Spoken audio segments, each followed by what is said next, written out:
तो आपके लाइफ में जो सबसे इम्पोर्टेंट एग्ज़ाम था जिससे आप चेंज हो गए, गेम चेंजिंग, वो क्या सिचुएशन था? तो मैंने नौकरी छोड़ी 2009 में मेरा ख्याल है, और 2010 में मेरी मुलाकात हुई डायरेक्टर प्रकाश झा साहब के साथ। वो किस्सा ज़रा सुनाइए ना वापस एक बार। तो वो कहाँ कैसे हो गया? आप पहले पहले कैसे मिले, कैसे उन्होंने आपके साथ कैसे बातचीत हुई आपकी उनके साथ, और कैसे तो काम बना? बेसिकली किसी ने वहाँ पे एक फिल्म बन रही थी चक्रव्यूह। तो चक्रव्यूह में 4 म्यूजिक डायरेक्टर्स ऑलरेडी थे पहले से। मैं कहानी नॉन लीनियर बता रहा हूँ आपको।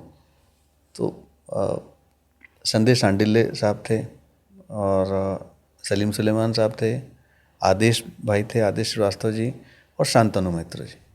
4 म्यूजिक डायरेक्टर्स ने एक एक गाने रिकॉर्ड किए हुए थे, और एक कोई सिचुएशन था जिसके लिए कोई एक गाना चाहिए था, जिसकी कोशिश चल रही होगी। तो मुझे उस गाने के लिए किसी ने भेजा था सर के पास, और फिर मुलाकात हुई तो वो, अब मुझे कोई जानता तो नहीं था इतना ज़्यादा, क्योंकि वो बड़े डायरेक्टर, बड़े एक्टर्स की फिल्म थी, सब बड़े लोग थे। एक सिचुएशन बताई गई, सिचुएशन पे अब नॉर्मली क्या होता है हमारी इंडस्ट्री में, ऐसा मैं इंडोर्स करता हूँ कि अगर आप जिन लोगों के साथ काम करें उनके साथ पूरी स्क्रिप्ट बांटें, उनके साथ साझा करें, नॉन डिस्क्लोजर एग्रीमेंट साइन करके, ताकि जो आप जहाँ से सोच रहे हैं वहाँ से मैं भी सोच सकूँ। वरना होता ही है कि मेरे दिमाग में एक सिचुएशन है और आपको समझना है। अब आपकी किस्मत अच्छी है तो आपने जो तुक्का लगाया था वो ठीक पड़ गया। बजाय इसके अगर मैं वो सिचुएशन आपको पूरी डिटेल में बता दूं तो आप ज़्यादा बेहतर परफॉर्म कर पाएंगे, ज़्यादा बेहतर कोशिश कर पाएंगे। पास फेल का तो पता नहीं। यही दिक्कत थी कि बिकॉज बड़ी फिल्मों के साथ ये होता है कि कहानी पहले रिवील नहीं की जा सकती। अब हमारी मुसीबत ये थी कि बिना कहानी जाने गाने कैसे बनाएंगे। गाना जो लिखा हुआ था, मैं नाम लिए बगैर कहूँगा, गाना जो लिखा हुआ था वो उस जेंटलमैन को जो ब्रीफ दिया गया होगा वही लिखा था। तो वो मेरी जितनी समझदारी थी वो, और जो सिचुएशन मुझे तब तक पता पड़ा था उसमें वो सटीक नहीं था। तो फिर रिक्वेस्ट किया मैंने, और हमारे एक परम आदरणीय वहाँ थे जो राइटर थे फिल्म के, अंजुम रजब अली साहब, उनकी मदद से मैंने सबको कन्विंस किया कि मुझे अपना गीतकार बुलाने दिया जाए और मैं इस पे परफॉर्म कर पाऊँगा, फिर कोशिश कर पाऊँगा। फिर तुराज जिन्होंने बंसाली की सारी फिल्में लिखी हैं, गुजारिश और बाजीराव मस्तानी, और बस सारी, अभी हीरा मंडी भी उन्होंने लिखी है। तो तुराज मेरे मित्र भी हैं, छोटे भाई जैसे हैं। उनको बुलाया, और इनफैक्ट मैंने 2 और लोगों का नाम लिया था। तो इन तीनों में से, मतलब शकील आजमी का, मंथन का और तुराज का नाम लिया था। फिर ये कहा गया कि भाई इसमें से इनको बुलाइए, क्योंकि उस समय तुराज की वो फिल्म रिलीज हुई थी गुजारिश, तेरा जिक्र है या इत्र है वाला गाना काफ़ी चर्चे में था। तो वो आए, गाना लिखा गया, वो गाना बन गया। जिस दिन मैं मिला था उसी दिन वो गाना फाइनल हो गया था, और वो पहली बड़ी घटना थी जहाँ से जीवन में बदलाव आया। गाना जब रिकॉर्ड हो रहा था, कैलाश खेर साहब ने गाया, तो तब भी काफ़ी सारे लिरिक्स को लेके डिस्प्यूट थे, बिकॉज हमने उसमें इप्टा की कुछ लाइनें रखी थी, और इप्टा से जुड़ाव अपना था। तो इप्टा की लाइनों को गलत तरीके से उसमें गलत यूज हो रहा था।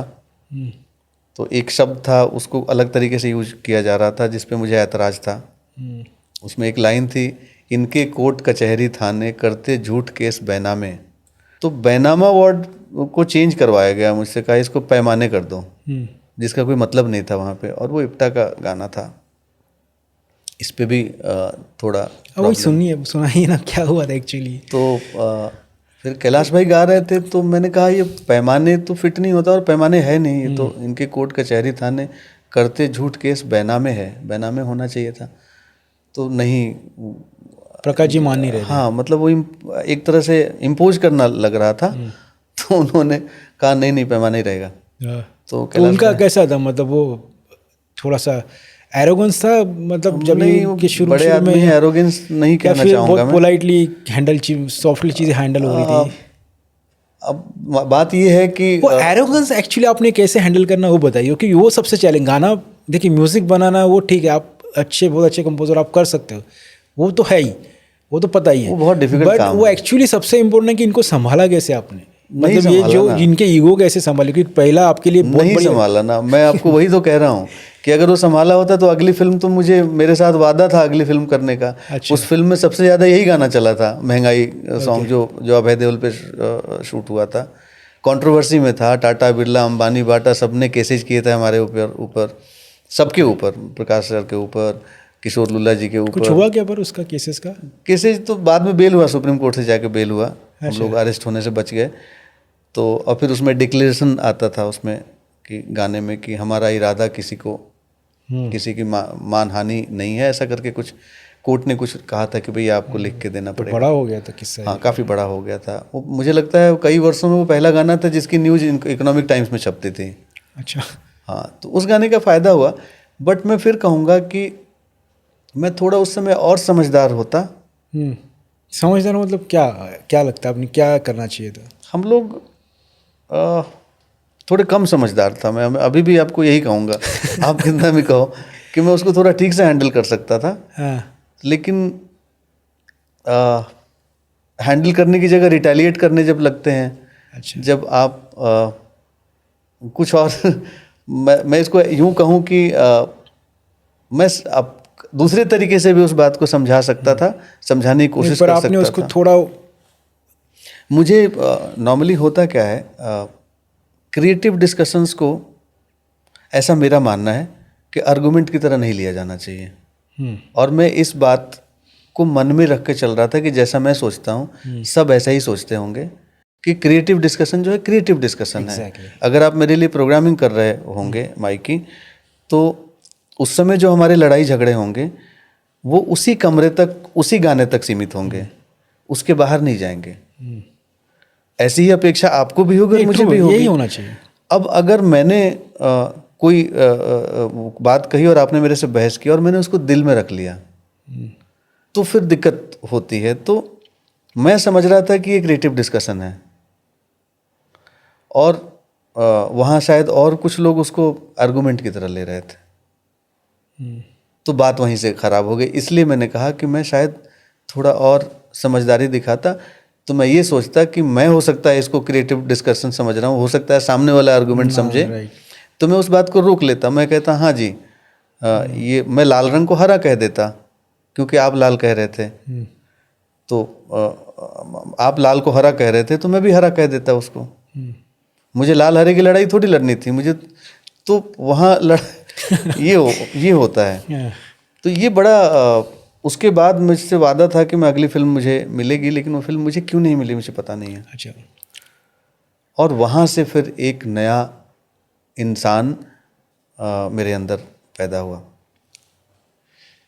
चक्रव्यूह हाँ। और उसके आगे वाली फिल्म के बीच में 2 साल या 3 साल का गैप था। उसके बीच में कोई फिल्म उसके नहीं बीच थी? में बहुत सारी फिल्में की, क्योंकि अच्छा, चक्रव्यूह चली तो दशहरा, ये बहुत सारी फिल्में। तो वो गाने की वजह से आपको और फिल्में बहुत फिल्में इमीडिएटली मिल गई? यस, इमीडिएटली मिली। सामने से कॉल आके जो होता है ना, हाँ, कि वो पहला एक्सपीरियंस था जब आप एक काम करते हो तो एक काम करने बिल्कुल। के चक्कर में आपको सामने से फ़ोन आए, हाँ, अगर फिर आपको दूसरा एक काम करने के लिए उतना ही स्ट्रगल करना पड़ रहा है तो फिर बेकार है। राइट। लेकिन प्रकाश झा साहब की उस फिल्म के उस गाने ने मुझे इतनी जगह दी कि मुझे सामने से कॉल आने लगे, या मैं उसके बाद किसी को मिलता तो मुझे इम्पोर्टेंस दिया जाने लगा। राइट। तो फिर कई सारी फिल्में की, उसमें से भी कुछ रिलीज हुई, कुछ नहीं हुई। उसमें एक फिल्म थी दशहरा, जिसके लिए मुझे पहली बार रेडियो मिर्ची का नॉमिनेशन भी मिला, जो उस्ताद राशिद खान साहब ने गाया। ग्रेट। जो मैंने आपको बताया वो मदन मोहन साहब के गाने का दूसरा ट्यून मैंने बनाया था बचपन में, वो गाना जिस फिल्म में मदन था। मोहन जी का कौन सा गाने का ट्यून था वो? मदन मोहन साहब का वो गाना था, हे माही रे मैं कासे कहूँ पीर अपने जिया के माही रे। अब इसकी मैंने जो ट्यून बनाई थी, हेरी माही